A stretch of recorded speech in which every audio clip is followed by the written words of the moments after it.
Hi, Diane. Thank you so much for being here to talk today about keto. Well, it's my pleasure to be here with you. Thank you. Yeah.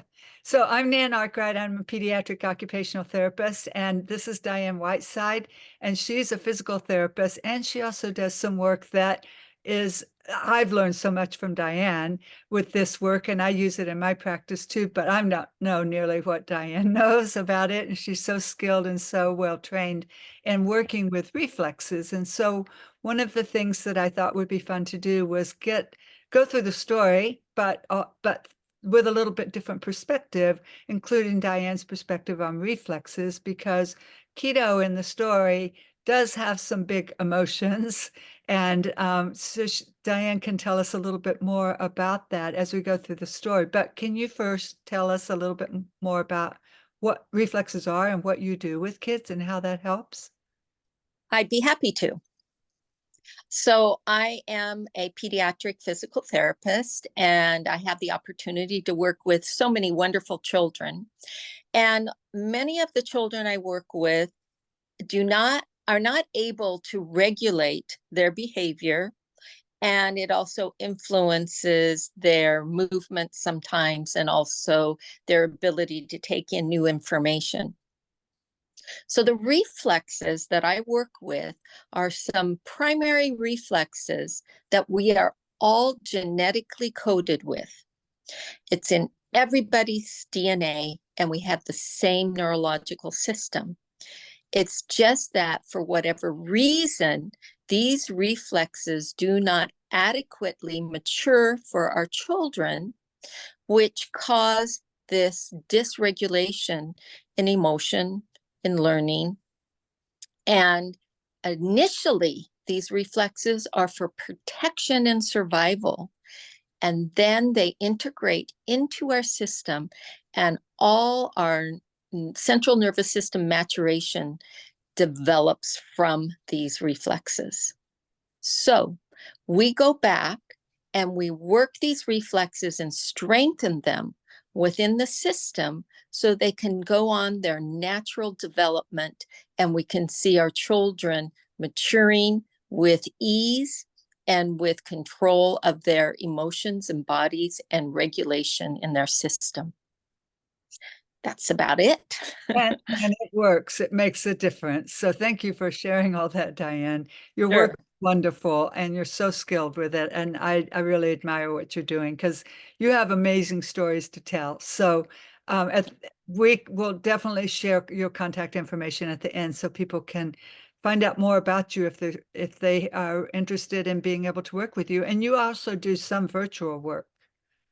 Yes, I do. I do teaching also. And so I teach the MNRI method, and it was created by Dr. Moskotova. And I have the privilege of sharing this information and teaching through their institute. Yes. Yeah, and all over the world. Yes, I've been able to travel all over the world with this, and I have I guess about a week and a half scheduled. I'll leave for Saudi Arabia and Dubai to teach. Oh, that's wonderful. Good, good, good. That's wonderful. So, Diane, I'm going to share the screen now and just do a quick summary of the book. And then we'll move into the little activities that are available for kids and also the materials for the adults who are working with the children and talk about how people can use these as conversation starters, how they can use them as reinforcers for messages in the book. And I've done another video already by myself highlighting the key messages in the story. And so I'll just do a quick review of that for anybody who hasn't actually seen that video. But if you haven't seen it, it's just a reminder it's available on my website, www.ahopskipandajumpahead.com. And you can go to the video tab. And also, if anybody is interested, you can also go to the book tab where it tells all about all my books. And that's where you can get all these free gifts that we'll go over today. So I'll share the screen now.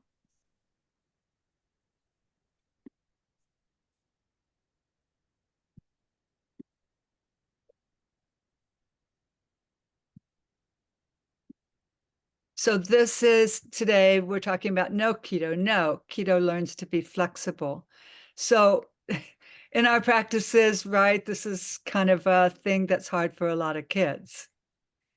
That transition time, anything that requires doing something a little bit different. And so, as with all my other books, this book reflects what I see with the kids I'm working with, the challenges that they have, and being flexible in play with other kids, being flexible with, oh, okay, my red shirt's in the laundry, so okay, I'll wear my blue one. Being flexible about what they eat, being flexible about a change in schedule, all those things are things that can be really challenging for kids. And so that's why I wrote this story about being flexible, because it's just really hard. And in the story, Kito, that the giraffe, is having a hard time because as they're heading out to the watering hole, they find there's a Jeep with a flat tire right in the middle of the path that they usually go on. So that routine and that predictability of this is how we do it all the time is disrupted for Kito, and he doesn't know what to do. And maybe it's because he didn't have a good night's sleep last night, or maybe because he's hungry, he's thirsty, needs to get down to the watering hole. Maybe somebody, well, earlier in the story, actually, there's like, he's asking for something that his friends are not agreeing to, so it kind of put him in a upset mood. So he's not handling the situation well. So he makes such a racket that all these Cape Buffalo who were coming back from the watering hole are like, what's the emergency, Kito? What's up? And so he's telling them all of his woes, and they're acknowledging and validating that, yeah, that happens. And, you know, we went down this route today too, and we just went around the Jeep. But Kito thinks that, well, how can you do that? That's different than usual. I wasn't expecting this, wasn't prepared for it. So they take some time and help him through the situation. And um, in the end, that time that they took to just listen was enough to soothe him, to be able to think, well, instead of feeling like Mount Kilimanjaro, which is a mountain in Africa, where this story takes place in Tanzania, then they're able to, he's able to think, well, maybe I could do something. So kind of like what you were saying earlier about kids can learn when they're regulated, that's the same thing going on here. So they regulated him by just being present with him and walking him through his the emotions that he was having, so that he became available to use his cognitive brain to think through, well, what should I do? So he's realizing, well, I actually can solve small problems, but sometimes they're kind of big and I need help. So he comes up with a plan and he talks to his friends about it. And he says, what if when something unexpected happens, but I can solve it for myself, great. But if it's really hard for me and I'm feeling stuck, would you be willing to just kind of hang out with me a little bit? Because he's recognizing that it really helps what to go through something difficult with someone else. And then he's also asking, and please don't tell me what to do, because we as adults are very quick to tell kids what to do, which is not necessarily what will work for them. So he's just realizing he needs a moment, and then he can think through, and his friends are all agreeable to it. So he goes a little farther, gets closer to the watering hole, and then there's this Cape Buffalo who dares to still be drinking water when he's approaching, and he's thinking that he's expecting that the watering hole is going to be all to him, available to him only. But there's this Cape Buffalo there, and he's like, well, I don't know what to do now because the Cape Buffalo is doing something unexpected. All the rest of them already left, but what's this guy doing here? And then he realizes, oh, well, actually, he's probably just extra thirsty and I can handle this. And who can blame him? It's hot. He's in the shade. Who can blame him for hanging out here a little bit longer? And so then all his friends are uh, supporting him and saying, yes, Kito, yes, you can do hard things. You can be flexible. And so everybody's celebrating that. And even the Cape Buffalo are joining in. So that's basically the story. Did you have any comments on that, I Diane? I did. What I wanted to say is I thought it was such a beautiful way that you presented, first of all, for them to be patient with him so he could express what was going on. And then it was like you had said, we're so quick to tell them or try to solve the problem for them. And just being present and allowing them to work through that issue so they felt safe with it and problem solve themselves. But the team was there just supporting them, supporting him in what he was deciding to do. It's such a gentle way, a gentle approach. And I think it's such a great reminder for the parents and adults how to approach the child also. Yeah, yeah. And it's so hard because everyone's busy, but it makes such a difference. And like you were saying about safety, maybe this is a good time to talk about safety and how the brain responds to feeling safe versus feeling threatened in terms of reflexes, because that's what's in my mind behind this. It's all about safety, and kids are feeling threatened all day long by things that we as adults think, why are you being so rigid about this? Like, come on, just do it.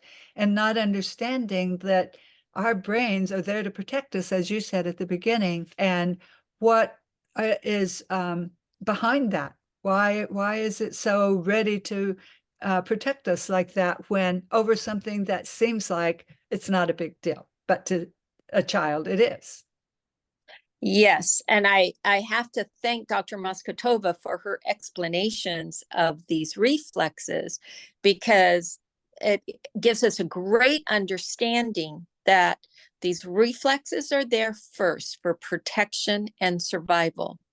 And it is our developed sensory system that tells us, well, helps us to understand whether there is danger or not.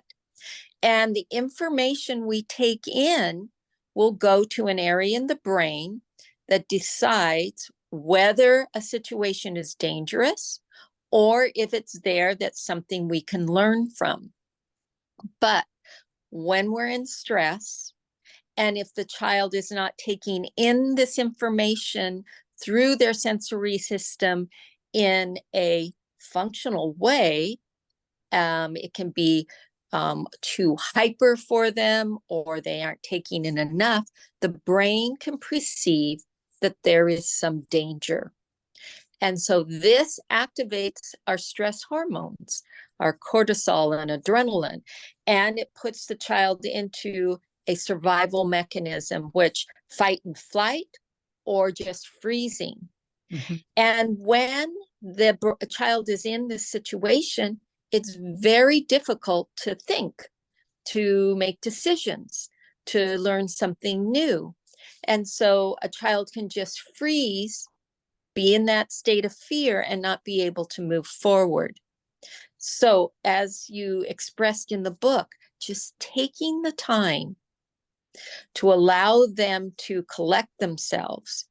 And we help our children also with these reflexes of fear paralysis or Moro reflex to help them work through their physical issues, the neurological issues, so that they can more adequately get to this place of regulation so they can make their easy, quick decisions and be able to be more flexible in situations of change.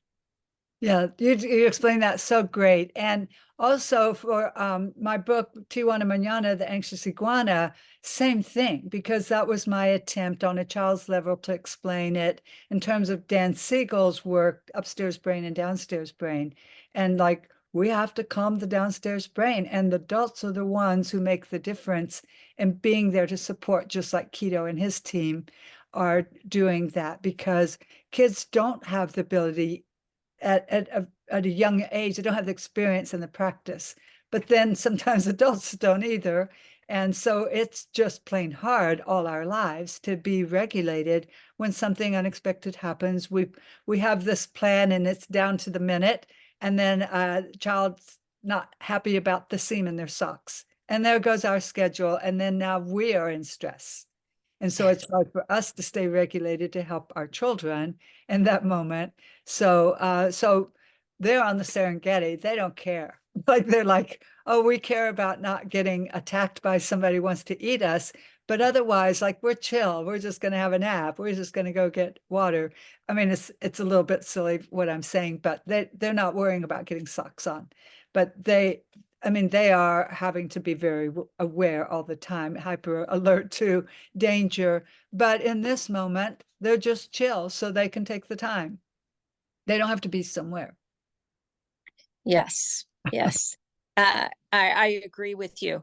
And it's very exciting when my experience when I've been able to work the MNRI or Moscotova method with the children, it has just been fantastic to see their systems calm, release the stress, and then be able to become more regulated and watch them just blossom Yes. in their environments. Yes. Fantastic. Yeah. And it's not having to be such a difficult like thinking it through or having to remember a rule or a strategy or a plan. It just comes more naturally, which is Yes. fantastic. That's the part that I love about the work. Thank you. So here is excuse me, some of the little activities that are on my website that are listed as free gifts on the website. And these are just questions. I always try to add in some educational uh, aspects to the stories that I write. So I wanted kids to learn about Mount Kilimanjaro. It's a fantastic mountain. It's beautiful. People climb it. It's conversation starters. Do you know about this amazing landmark in Africa? And talking about, do we have landmarks where we live? And why would people go to Mount Kilimanjaro, and just trying to ask questions like that, along with questions like, what's Kito upset about, and what would what helped him. So this is just basic comprehension, but it's a starting place because you can say, have you ever felt like Kito? Or it's an opportunity for kids to say when they're upset about something, I feel like Kito when the Jeep had a flat tire, because sometimes they maybe don't know the name of the emotion, but they know that they felt their feeling, they remember Kito and remember, I feel like that. It's really hard for me to be flexible right now. So it's just trying to talk about things, normalize all of this so kids are fluent in being able to express themselves. And so this is just a picture. This is where Mount Kilimanjaro is. And so that's the purpose of that little handout. Oops. And then this is ideas for or information about why can kids be inflexible. Well, you gave a fantastic major reason why they can be inflexible, but these are also other reasons that they're looking for a sense of control because they feel out of control, and they are reluctant to try new things lots of times because they maybe think they're not competent to do it, or that they might get embarrassed if it doesn't go well. All of those kinds of things are often underlying refusals to do things that if we look under for the hidden reasons, for the obvious behaviors that we see, we can often understand there's anxiety underneath that. They have limited life experience to handle situations that come up. They don't have a protocol already in place for those kind of things. Or they might have an idea in their head, like, I really want this structure that I'm building with magnetiles to go this way. I have the picture in my head. If somebody joins me in doing that, or yeah, if somebody joins me and wants to play with me, they might have another idea. And I don't know how to be flexible and expand my horizons by including someone else's ideas to make it different than what I originally had in my mind. And so that is a social skills issue too, because if you only want to play by yourself, you're missing that opportunity to grow from sharing ideas from other kids and feeling like, oh, that was fun. We did that together. Look what we did. And so lots of times what I see in my social skills groups is kids will put on a block and some kid will come along and take it off. And that upsets them and put their own block on the way they want it. So those kinds of things, can you be flexible and figure out a plan that you both like? So those are some of the ways that kids can, some of the reasons kids can be inflexible. And then the next thing here is, well, ways to help. Well, of course, you just explained that there are ways for us to help them. And these are other ways that are coming from a different place. Yours is bottom up. Some of these are more top down. And so previewing, which most parents know about and most parents do, and most parents report it's highly successful. And they especially highlight it when they don't preview and it doesn't go so well.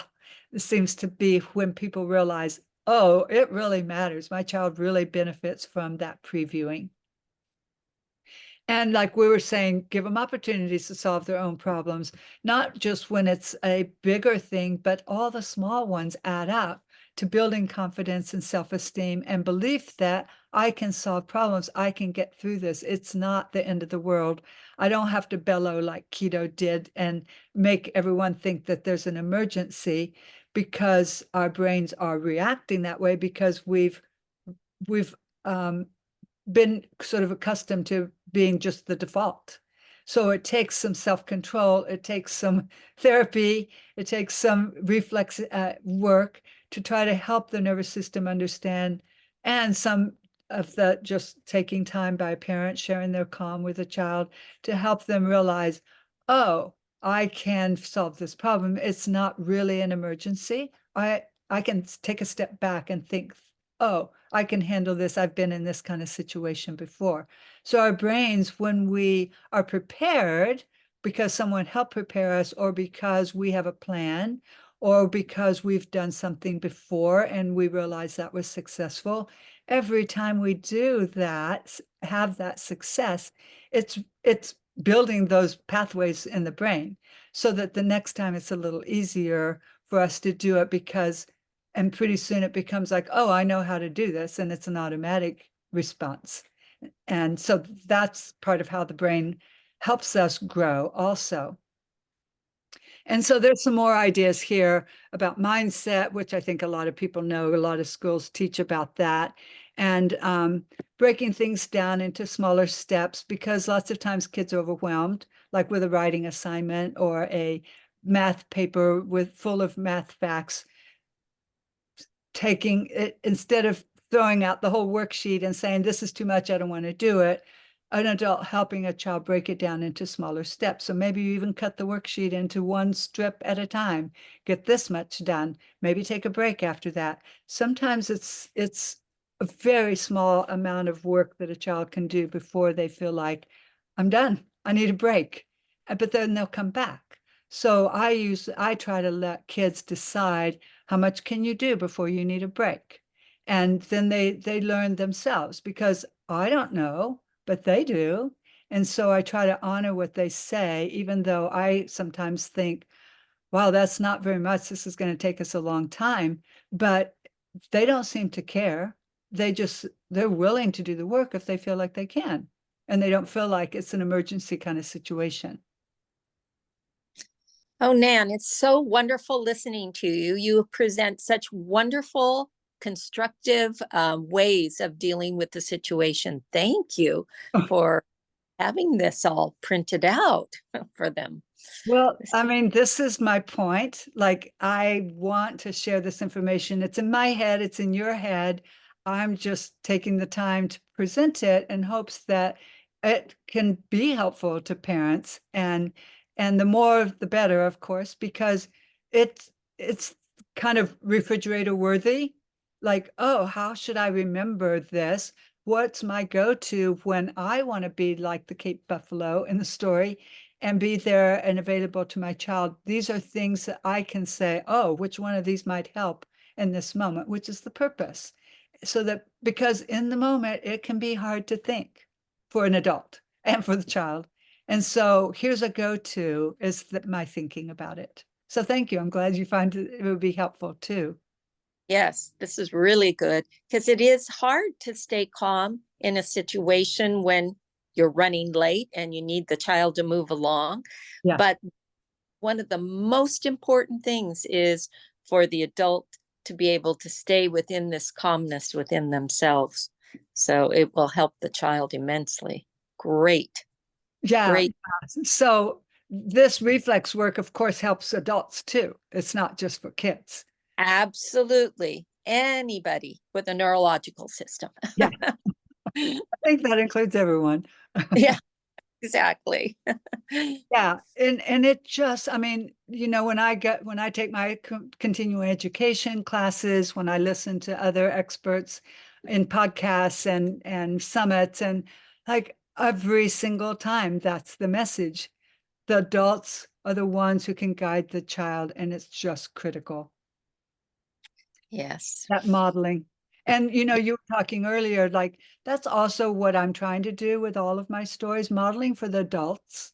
And these keto books are really more intended to model for the adults how important it is to be present, to show up for your child, to be available, to take the time, and so that they know, oh, this does make a difference. Look at the result that happens, because that is what happens, just the response that I described in the story. But also the books are meant to be more of the other books, well, not all of them, but especially the Seymour series, are meant to be models for the kids who have the ability to be flexible, to be regulated under many conditions, so that if a child is not doing well or having a hard time waiting to be first or something like that, that they, instead of being like, oh, why are you being so impatient and not being very kind, trying to model responses that are kind responses and encouraging. Because kids tell me, like, I think that a lot of times, well, of course, many of the kids I work with have a very difficult time making friends. But the ones that they say that they're friends with are those kids who reach out and are kind and notice them and just say a kind word in response to something. And they feel included by those kids. So I'm trying to encourage some of the readers who have more ability to support in that way, to see that it makes a big difference in other kids' responses. Oh, oh, it does. And there were a number of points I could see I wanted to express, and one of them was that um, kids don't. It's difficult on a child's self-esteem to be always be told they are wrong. They're Mm. doing something bad. They're doing something wrong, and it really affects their self-esteem. Yeah. Yeah. And the way that you are presenting things in your books are lifelong lessons.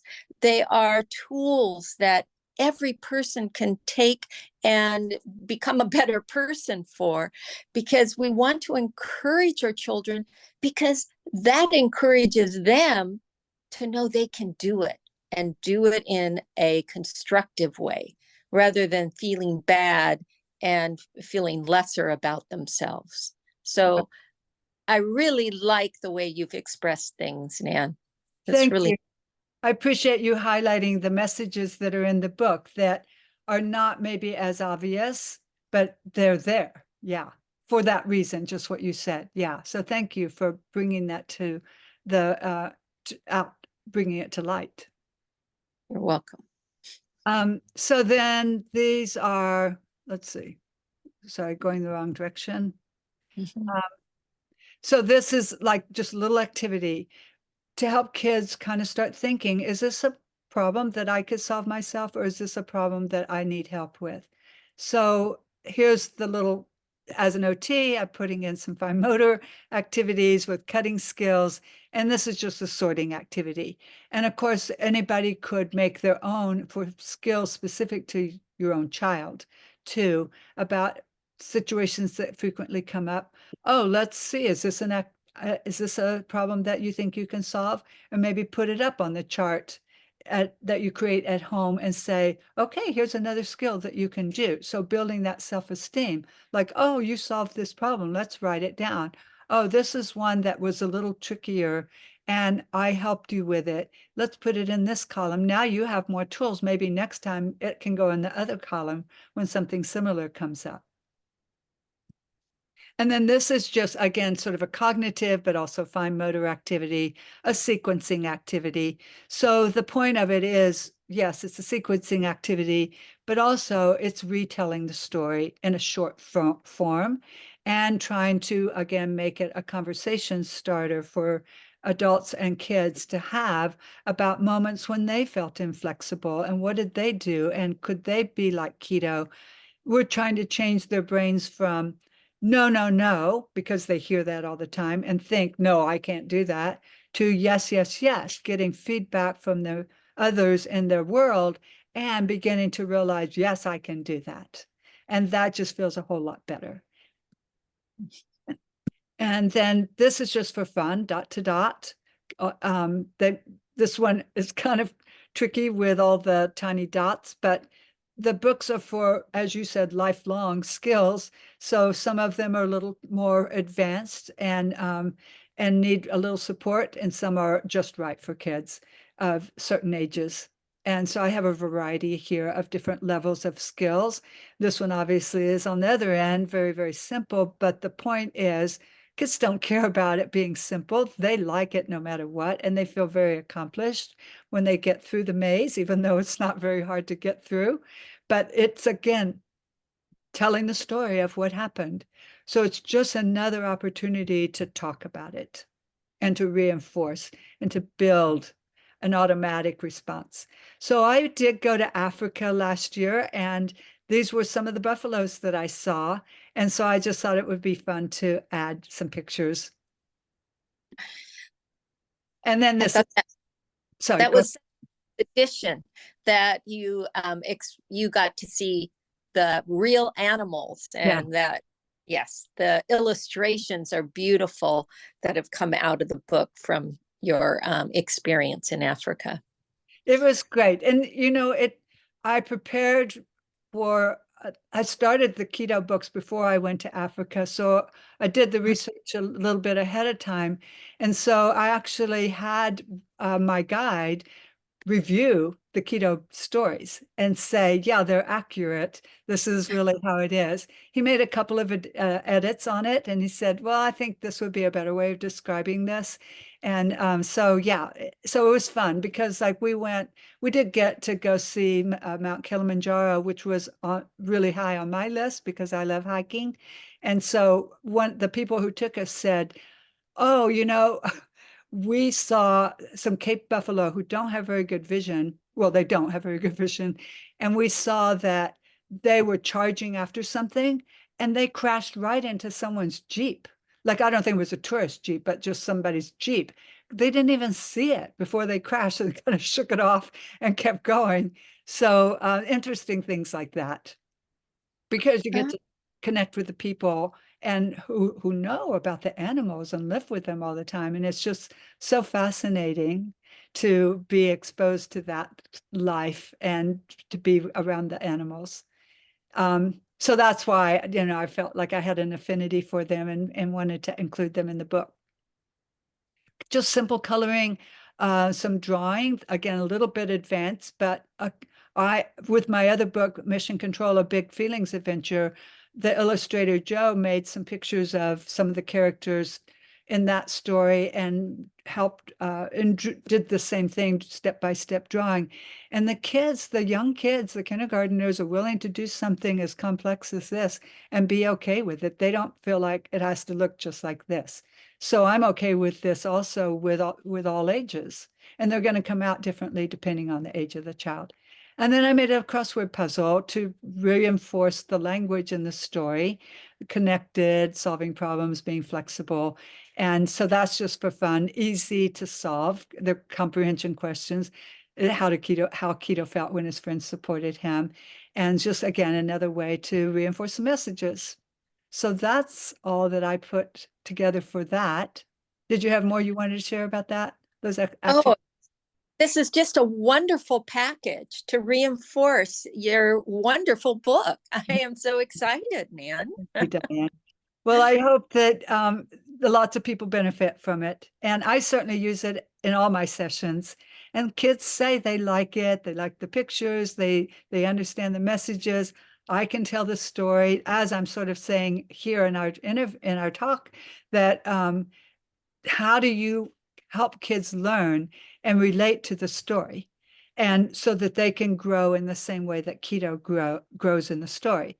And so that's what I do in my sessions. And so I'm modeling for the parents who are in the sessions too, to reinforce and like do these activities at home, make sure that you reinforce. And a lot of parents actually buy the book right on the spot while they're in the session, like, this is great, this is really helpful to my child. I will reinforce it by buying the book and we'll read it. And a parent came yesterday and said, oh, we've been reading Kito about winning and losing because we're practicing that at home.